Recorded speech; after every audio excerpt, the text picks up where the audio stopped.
Bueno, muchas gracias.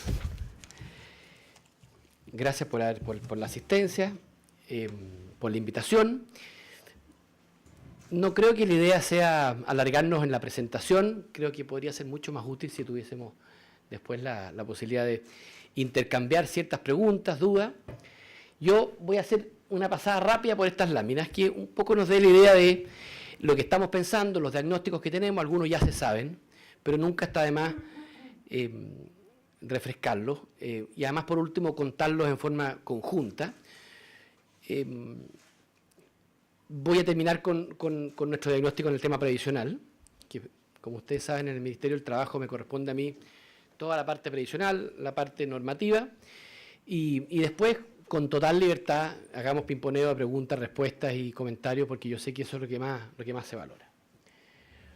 Diagnóstico del empleo en Chile. La fuerza del trabajo, cerca de 8.400.000, desocupados 600.000, asalariados 5.800 y fracción, cuenta propia 1.700.000, empleadores 360.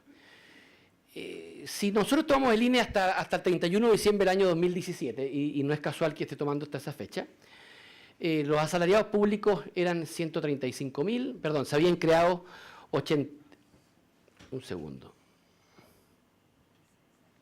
Sí. Hay que nivelar la página. Pero en todo caso, ¿tiene cómo arreglarla? No importa.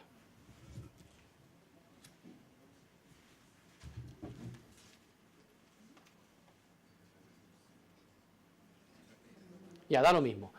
El diagnóstico entonces hasta diciembre, hasta 31 de diciembre del año 2017 se habían creado en Chile 189.000 empleos. La pregunta es, ¿qué empleos se habían creado? 31 de diciembre del 2017, en los últimos 12 meses. 135.000 eran asalariados públicos. Cuenta propia 72.000, otra categoría 17.000. En el mismo periodo que estamos hablando, que es todo el año 2017, se habían perdido 35.546 empleos asalariados del sector privado. O sea, todo el crecimiento del empleo lo habíamos nosotros apostado al crecimiento del sector público, llegando a... ¿No avanza?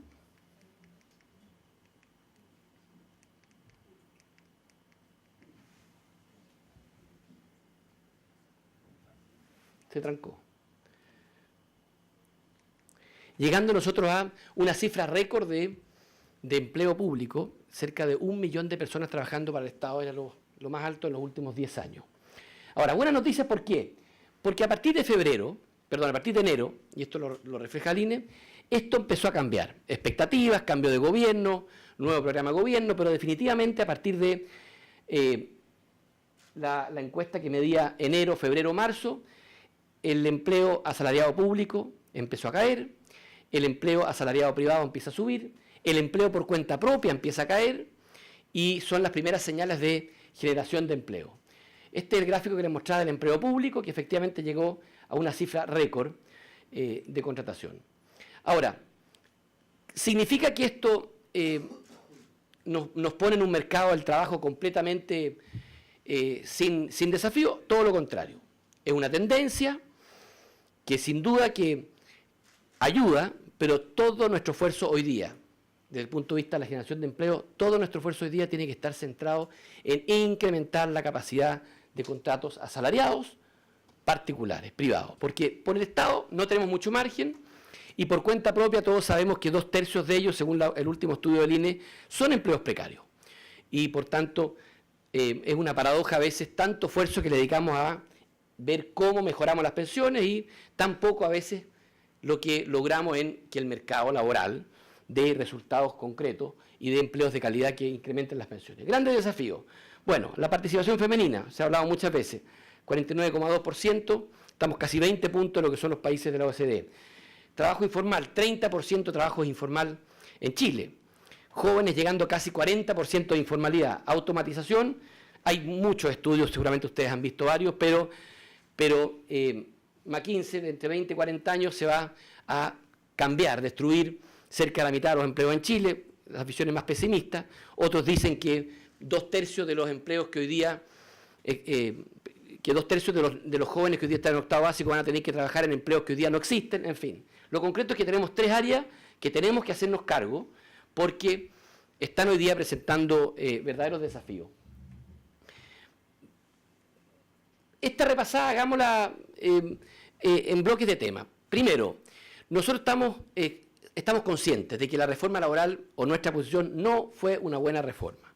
De repente salen ciertas noticias que uno dice, oiga, las huelgas bajaron. Sí, es verdad, las huelgas bajaron, pero es muy prematuro de concluir que la menor cantidad de huelga es producto de la reforma. Todo lo contrario, lo que nosotros vimos estadísticamente, que muchas de las paralizaciones, muchas de las huelgas bajaron porque las negociaciones se adelantaron. Entonces hay que siempre ir viendo con cierta profundidad esos resultados. Pero hay ciertas cosas que en definitiva no están funcionando bien. Y yo quiero irme básicamente a algo que todos van a poder entender. Las reformas laborales, en primer lugar, tienen que generar certezas, no incertidumbres. Y en 4 o 5 temas, no menores, generan dudas, incertidumbre, independiente que sean malas o buenas. Pero si nosotros vamos, por ejemplo, a lo que son las adecuaciones necesarias. La adecuación necesaria fue la figura que se crea en la reforma laboral cuando se elimina el reemplazo interno en una huelga. Yo estuve en esa discusión y el Congreso fue enfático en señalar que las adecuaciones necesarias lo que permitían era no reemplazar un trabajador y siempre se quedó a salvo que el puesto de trabajo, evidentemente, que podía perfectamente seguir funcionando con un trabajador que aquellos que habitualmente ejercían la función o podía ejercerla. Es decir, en palabras simples, si una caja en un supermercado, la mitad de los trabajadores están en contrato colectivo en huelga y la cajera se va a huelga, usted perfectamente ese espacio físico, esa caja, lo podía perfectamente atender con un trabajador cajero también, que no está en huelga. Porque lo que está reemplazando, más que el trabajador, está reemplazando el puesto de trabajo. Bueno, que hemos tenido fallos de la más variada índole. Esos camiones de ahí no es casualidad, pero vimos que en un fallo reciente de la Dirección del Trabajo, de hace un par de meses atrás, se estableció que el chofer de dicho camión, en huelga, no podía ser reemplazado y por tanto el camión no podía andar. Usted no podía traer un chofer de otro lado, no podía traer un chofer de otro sindicato que tuviera contrato colectivo vigente y ese camión entonces tuvo que paralizarse. Medios tecnológicos, también fue un caso conocido, vigente este dictamen. Se estableció que si los trabajadores iban a huelga, usted no podía dejar programado un correo electrónico para que a todos los clientes les llegue a su oficina, ¡pac!, lo que probablemente antes hacía, es probable que de manera diferenciada, pero lo que antes se hacía a través de una persona que llamaba por teléfono o contactaba. O sea, la automatización del correo electrónico se consideró que era un reemplazo y por tanto estaba completamente prohibido. Son 2 dictámenes que a mi juicio desvirtúan el concepto que el Congreso quiso respecto a la adecuación necesaria. Ahora, ¿significa que que la adecuación necesaria, que la ley quedó mala? Mire, yo siento que aquí, más que la ley defectuosa, lo primero que hay que hacer es empezar a interpretarla correctamente con lo que fue el espíritu de la legislación. Servicios mínimos. Recién esta semana despejamos, llevamos 1 año y medio de vigencia de la norma, y recién esta semana uno podría decir que se aclaró quién es competente para finalmente resolver en última instancia los servicios mínimos. Y teníamos dictámenes que decían, oiga, el juzgado de letras no es competente para recibir una reclamación de un servicio mínimo. Otro que decía que sí es competente. Y ahí nos pasamos 1 año y medio con esta incertidumbre si lo que calificaba el director del trabajo podía ser recurrible. Recién esta semana la Corte respondió que sí era recurrible. Pero además la extensión de los conceptos de servicios mínimos, ese casco, esa bota de seguridad, no es casual. Yo las puse porque tenemos dictámenes de rechazo de servicios mínimos, por ejemplo, al personal de seguridad. ¿Cómo no? A la contadora, que es la que hace los pagos. Una empresa que le dice, oiga, ¿sabe qué más? Usted no puede seguir trabajando con la contadora, no hay que hacer ni un pago, por tanto, no, nadie que está aquí puede recibir ni siquiera lo correspondiente a, no sé, a su colación, a su bono estos días, o el servicio de seguridad, si no es servicio mínimo eso, ¿qué es? Y también ahí tenemos, a nuestro juicio, dictámenes contradictorios, que generan incertidumbre. Grupos negociadores. Aquí, bueno, esto lo sabemos de memoria. El Tribunal Constitucional, ¿qué hace el tribunal? Dice, oiga, el derecho a negociar colectivamente es un derecho de los trabajadores. Y no se puede establecer una exclusividad de ese derecho para los sindicatos. Y por tanto, el Tribunal Constitucional lo que hace es mandatar a la autoridad, al gobierno, a que adecúe la norma en ese sentido. No se hizo nada al respecto, no se adecuó nada, y lo que hoy día tenemos es, constitucionalmente, reconocimiento de los grupos negociadores. Tenemos inspecciones del trabajo y direcciones regionales que han registrado convenios colectivos de grupos negociadores. Y tenemos fallos contradictorios de la Corte que los ha echado abajo porque dice que, que el procedimiento para negociar no está establecido y mientras tanto no pueden negociar. O sea, tenemos fallos para allá, fallos para acá y fallos por al medio. El Tribunal Constitucional una cosa, ciertas direcciones una cosa de la dirección administrativa y la Corte Judicial otra cosa. ¿Genera certeza? No, todo lo contrario, incertidumbre, duda. Esto ya, a mi juicio, es una materia importante. Y en consecuencia, ¿qué es lo que lo planteamos nosotros de la reforma laboral? No estamos con ánimo de hacer una reforma de la reforma y llegar, decir, vamos a deshacer esta reforma. No, evidentemente que no, pero sí creemos que en forma inteligente, con prudencia, todos aquellos aspectos que hoy día generan incertidumbre, duda, que tienen contradicciones, se deben despejar. Por supuesto que mucho se va a hacer por vía administrativa, y no porque queremos cabullir la ley, sino que porque la ley establece que quien tiene facultades para interpretar la norma es la Dirección del Trabajo. Entonces, cuando me dice mis servicios mínimos están mal interpretados, es que la única forma de arreglarlo es que el director del trabajo lo empiece a interpretar correctamente. Yo no puedo hacer una ley que diga, ¿sabe qué más? Como los servicios mínimos se están interpretando mal, voy a hacer una ley que diga que no se interpretan más y que van a ser, con una interpretación unívoca legal. No, muchas de las cosas se deben arreglar vía dictamen porque la ley le da dicha facultad al director del trabajo. Y otras no, pues. Otras definitivamente va a haber que hacerlas vía ley porque la ley quedó mala o incompleta, en la mayoría de los casos, producto del fallo del Tribunal Constitucional. Entonces, ¿cuándo se va a hacer? Nosotros queremos esperar el mejor momento, no solamente político, porque obviamente que estas cosas hay que conversarlas, hay que conseguir mayorías para hacerlas.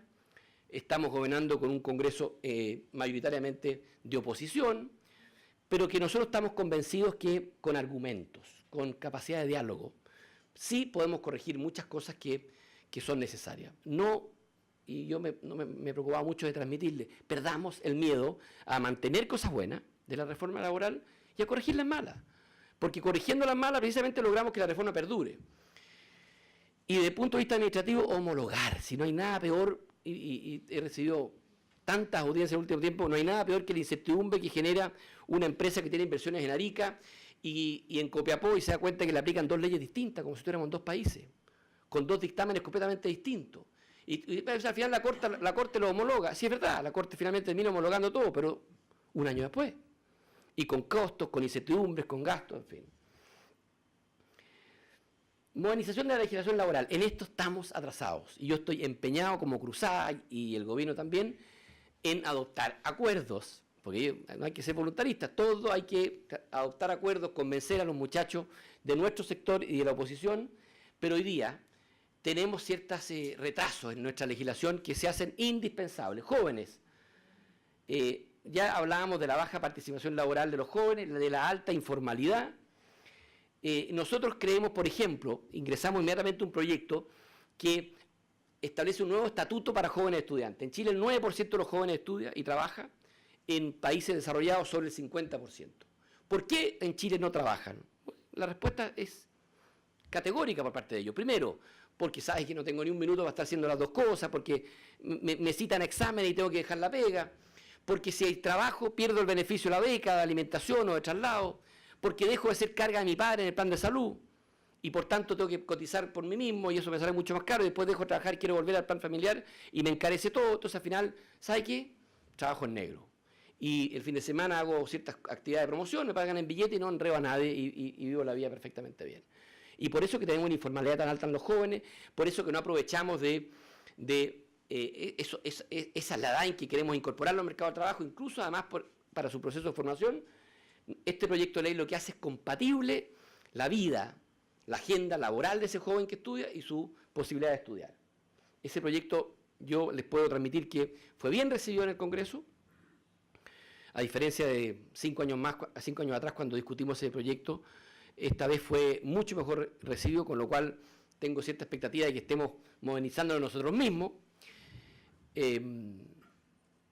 Y no sé, pues la Confech fue, y yo iba preparado a que nos hicieran peor el proyecto, nada, absolutamente partidarios ellos de un estatuto de este tipo.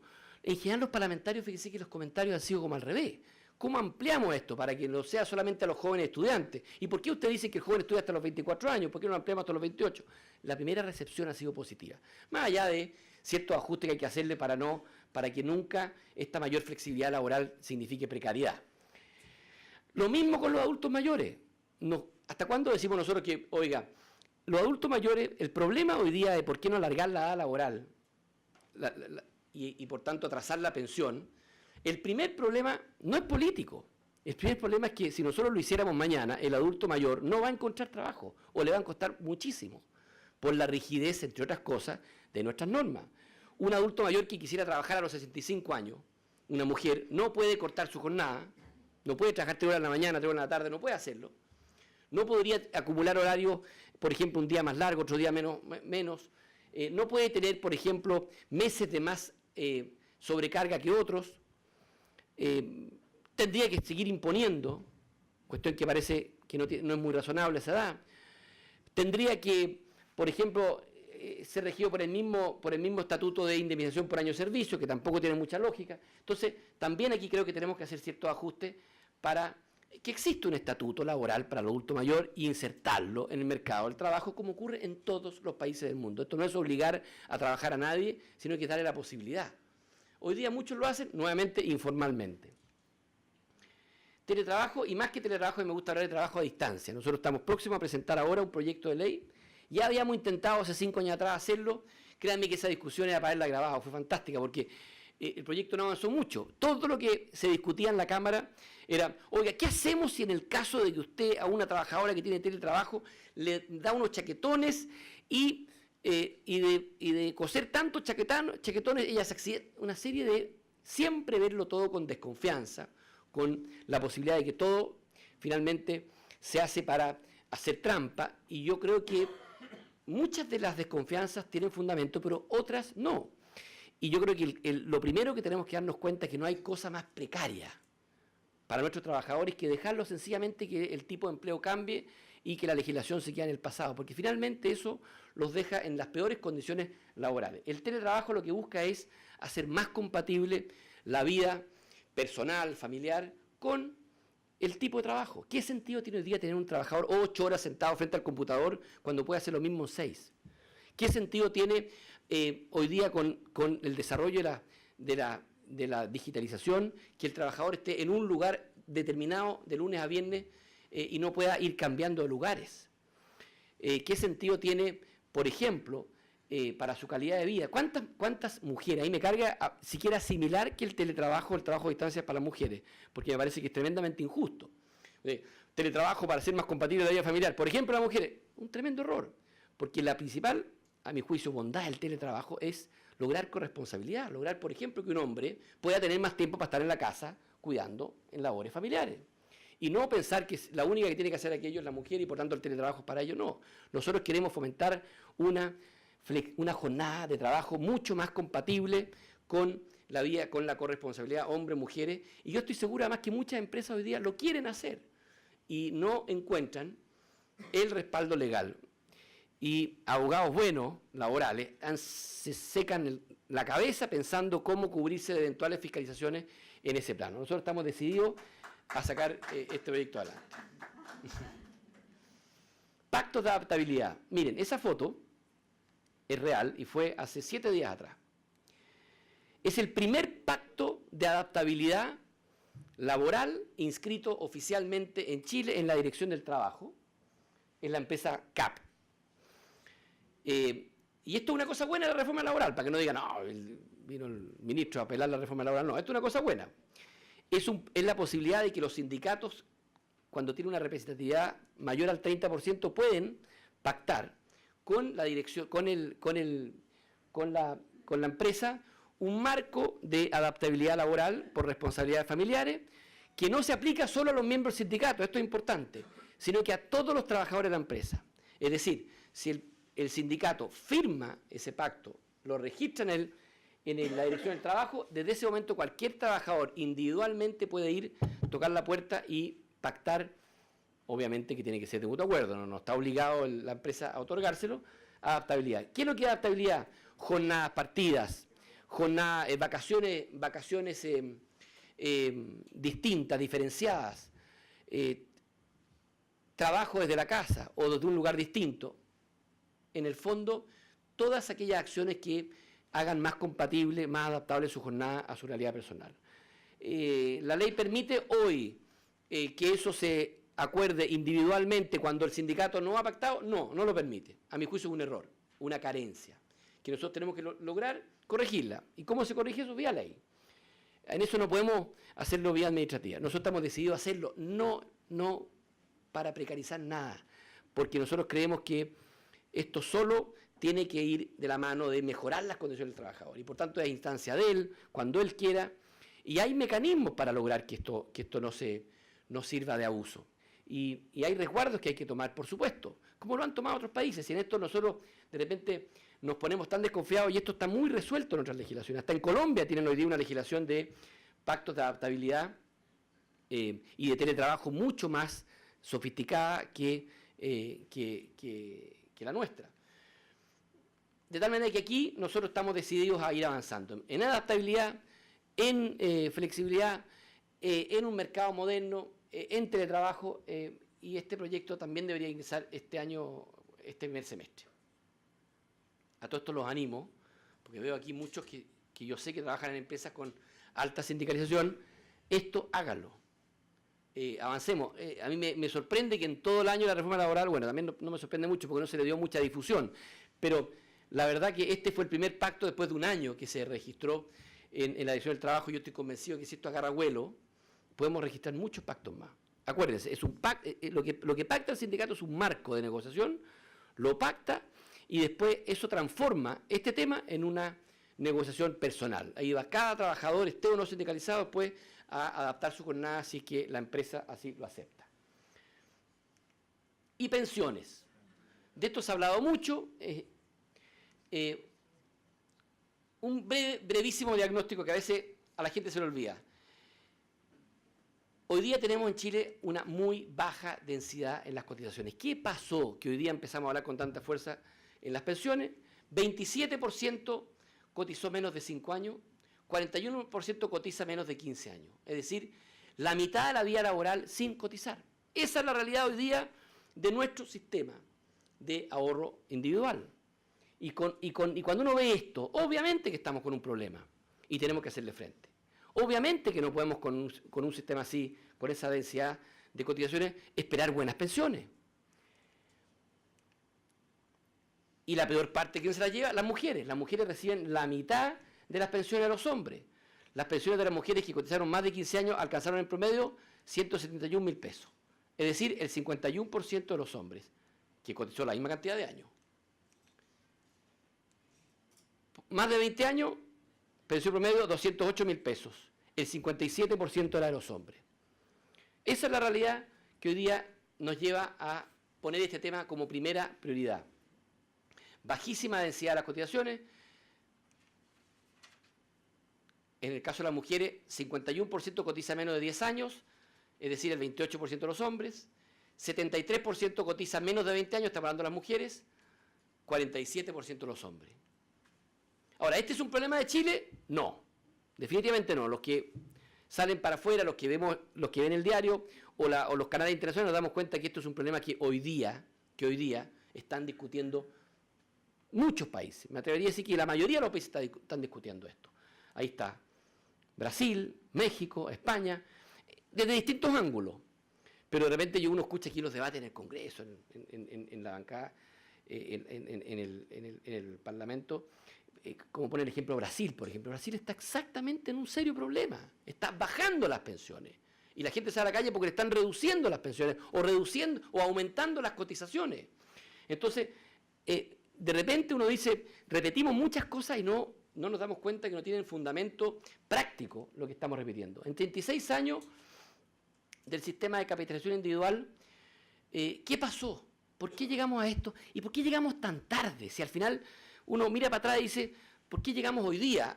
Con las cifras que les mostraba anteriormente, llegamos ahora a discutir esto. Miren, la expectativa de vida de los hombres a los 65 años de edad ha aumentado 6,7 años y 8,7 en el caso de las mujeres desde que se inventó el sistema de pensiones. La tasa de interés han caído del 5 al 2,7 desde que inventamos el sistema. O sea, los dos parámetros más importantes, expectativa de vida, es decir, cuánto me tiene que durar la pensión, y cuántas lucas me produce la inversión de lo que yo ahorro, las dos cayeron. O sea, una aumentó, con lo cual me hace más largo el periodo que tengo que financiar, y la rentabilidad se cayó prácticamente a la mitad. Obvio que cualquier sistema que funciona lo que hace es, me cambiaron los parámetros, tengo que cambiar las condiciones. No cambiamos nada. No aumentamos la edad de jubilación, ni hicimos ninguna modificación sustantiva al sistema. Entonces, obviamente que hoy día, cuando uno saca la cuenta, o sea, la única conclusión que hace es, obvio, ahí está la explicación de por qué tengo las pensiones que está. Ahora, esto, yo sé que suena obvio lo que voy a decir, pero no hay que cansar de repetirlo. Hablar de los sistemas de pensiones son grandes entidades, son buques gigantes. Este cálculo es súper simple. Cualquier monto en plata que usted piense hoy día en una pensión, tiene que multiplicarlo por 240. 12 meses, 20 años. Ejemplo, una pensión de 300 lucas requiere 72 millones de pesos. Y esto es un cálculo súper simple, sin ni una aritmética. 72 millones de pesos para tener esa pensión. 140.000 pensiones de 300.000 pesos, 504.000 millones al año. Total, en 20 años, 16.800 millones de dólares. Hacer un cálculo así rápido, para darnos cuenta, lo que yo quiero hacer notar es la magnitud de lo que estamos hablando. Cuando uno tiene un buque de ese tamaño, los cambios que hay que hacer son cambios muy bien hechos, lentos, son graduales, muchas veces son irreversibles. Por eso es que cuando ustedes vean que alguien dice que con 2 cambios legales se corrigen las pensiones de Chile, entren a desconfiar inmediatamente. Es como decir, ¿sabe qué más que se vende transatlántico? Yo aprieto 2 botones y cambio de dirección. No es así. Estamos hablando de montos de plata gigantescos. ¿Hay que hacerlo ahora? Es urgente hacerlos ahora. Es urgente. Ya deja de ser esta una opción política para ganar una elección como lo era hace 5, 10, 5 o 3 años atrás. Hoy día ya es lo que yo le llamo siempre una especie de deber moral hacerlo. Porque nos estamos envejeciendo a una velocidad del rayo. En 4 años más, o vean este dato, si cualquier joven hoy día que se demora 4 años más en empezar a cotizar, va a recibir una pensión 20% menos al tiro en relación al que empezó a cotizar 4 años antes. En 10 años más, la lista de pensionados por vejez que van a estar tocando la puerta en la AFP va a ser exactamente el doble a la que hoy día, por el envejecimiento. O sea, esto es un problema urgente. Alternativa, volver al sistema de reparto. Mire, digamos que sí, volvamos al sistema de reparto. Ya, está bien, me enamoré de los eslogans del sistema de reparto. Está bien, volvamos. ¿Cuánto cuesta volver al sistema de reparto? En 32 años, las próximas generaciones tendrán que destinar un 31% de su remuneración para financiar las pensiones con una tasa de reemplazo del 60%. ¿Saben lo que es el impacto de que solo en pensiones el 30% de mi sueldo se vaya en imposiciones? Más el resto, estamos hablando de que estamos cotizando casi un 45%. Eso podría financiar una tasa de reparto y una tasa de reemplazo de el 60%. ¿Esa es una solución viable? El año 2075, es decir, cuando se pensione una hija mía que pueda estar naciendo estos años, la cotización alcanzaría un 42%. Eso es lo que habría que cotizar para poder financiar esa tasa de reemplazo, que tampoco es tan espectacular. Estamos hablando de una tasa de reemplazo del 60% de la remuneración. Esto no es nuevo. Si los países que tienen tasa de reemplazo, perdón, sistema de reparto, por supuesto, hay algunos países que tienen cotizaciones de 35%, 30, 20, pero como no pueden seguir subiéndola, ¿qué pasa? El país se endeuda. Y por eso tenemos hoy día todos los países que tienen sistemas de reparto, unos déficits gigantescos y crecientes. Y por eso es que les mostraba la foto de Brasil y de otros países donde el reclamo es porque me empiezan a bajar la pensión. Porque esto no es de otra forma. Para evitar este problema es el fisco el que pone la diferencia, o lo que hace es reducir los beneficios, es decir, bajar la pensión y la tasa de reemplazo de 60 baja al 50, al 40, en fin. Mantenemos el sistema de ahorro previsional, un par de conclusiones.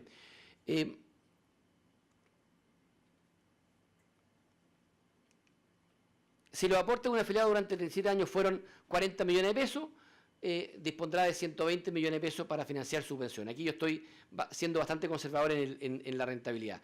El sistema de ahorro individual como modelo para financiar pensiones es eficiente, es sustentable, no hay duda de eso.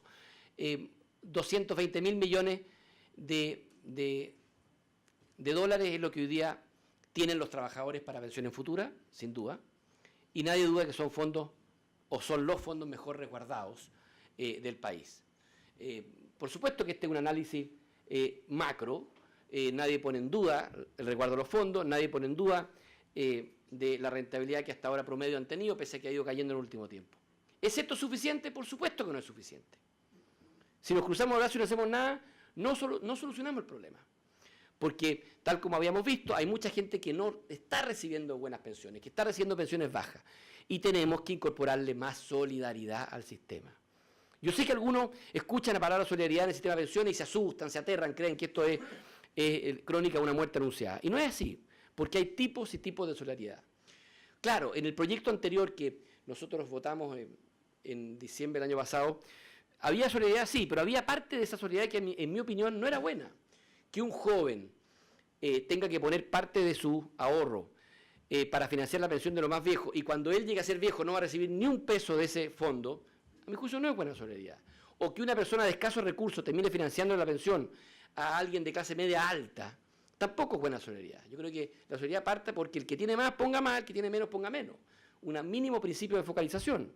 Por eso es que cuando el presidente Piñera sostiene que va a incrementar en un 40% en forma gradual el fondo solidario, que entre paréntesis es de la gran reforma que se ha hecho al sistema de pensiones, y que lo hizo el primer gobierno de la presidenta Bachelet, ahí sí que hay solidaridad, porque ahí efectivamente, vía impuestos, que tienen un grado de focalización, que efectivamente el que tiene más paga más, el que tiene menos no paga, se aporta y se incrementan las pensiones básicas solidarias, que son las pensiones más bajas de nuestro país, y por eso es que a mi juicio ese tipo de solidaridad y otras que vamos a ver más adelante son fundamentales. Entonces, no tener miedo, se requiere más solidaridad, no basta con la capacidad de ahorro de cada uno, no basta. Hay 600.000 chilenos que tienen pensión básica solidaria porque no tienen un mes de cotización, y ellos merecen una pensión justa.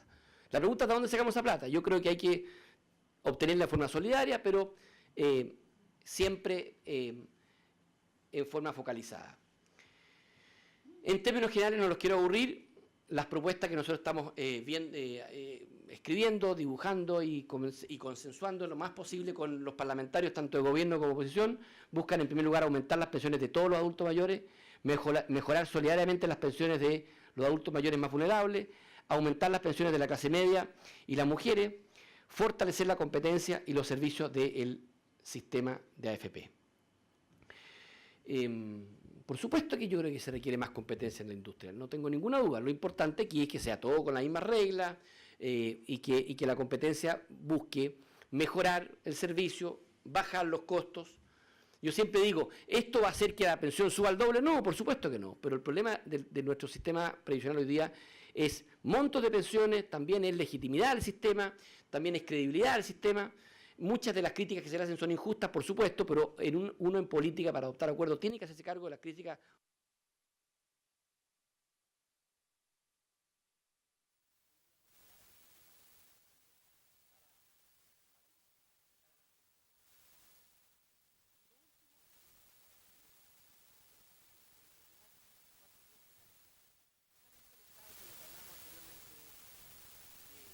¿Cómo modernizamos el mercado del trabajo en Chile? Yo podría hacer un concurso aquí, pero como es tarde no lo voy a hacer. ¿Cuánto creen ustedes que gasta Chile en capacitación todos los años? ¿Quién se tiene una cifra así? En cantidad, en monto de plata. 300 millones de dólares.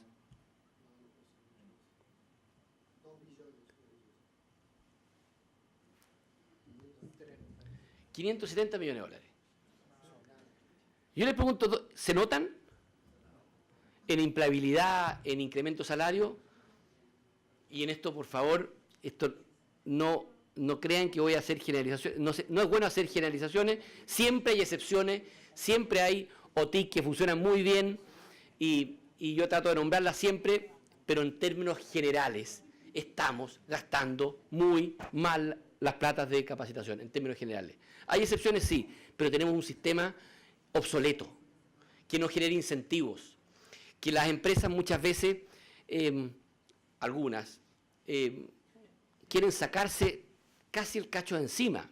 Y cuando uno ve, por ejemplo, cuando la empresa le traspasa a la OTIC el monto de la franquicia, el 52% lo traspasa en diciembre, cuando se está acabando el año, porque sabe que la devolución es en abril, y por tanto durante todo el año no usa la plata, o más bien usa la del año anterior, y sabe que si no la usa el año anterior, la puede usar incluso hasta un tercer año.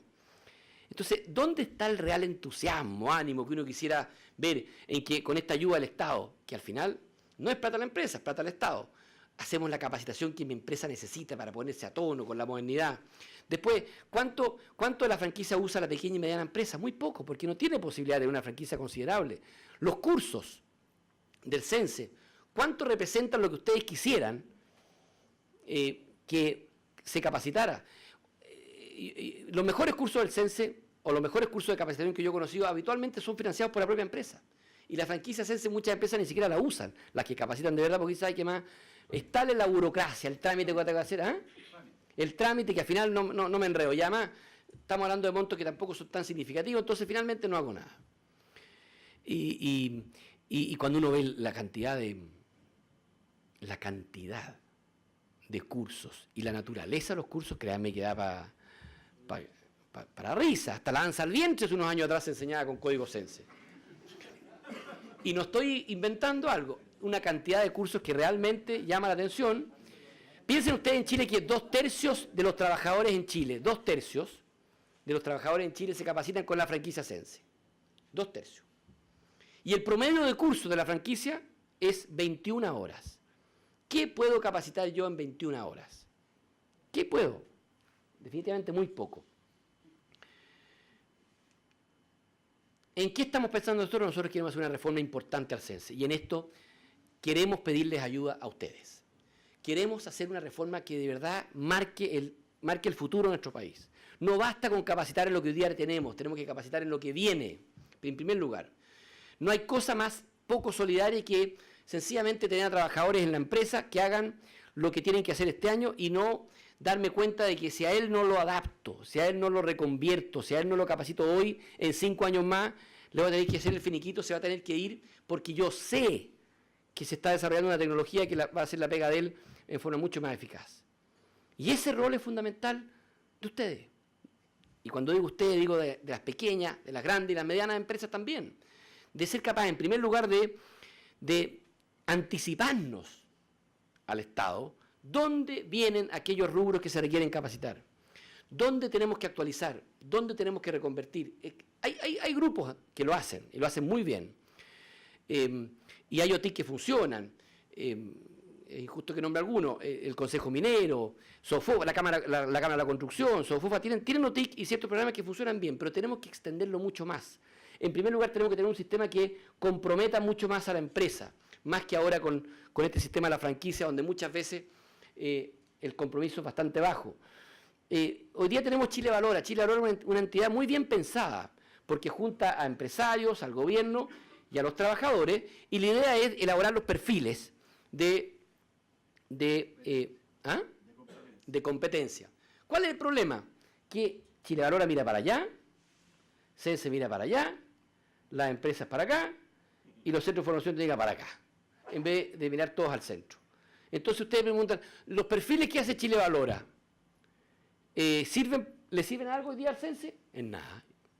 Pues cuando el CENSE debería tomar esos perfiles y decir, oiga, el perfil de maestro gaffiter en tecnología X debería ser el primer curso que yo dé en el CENSE.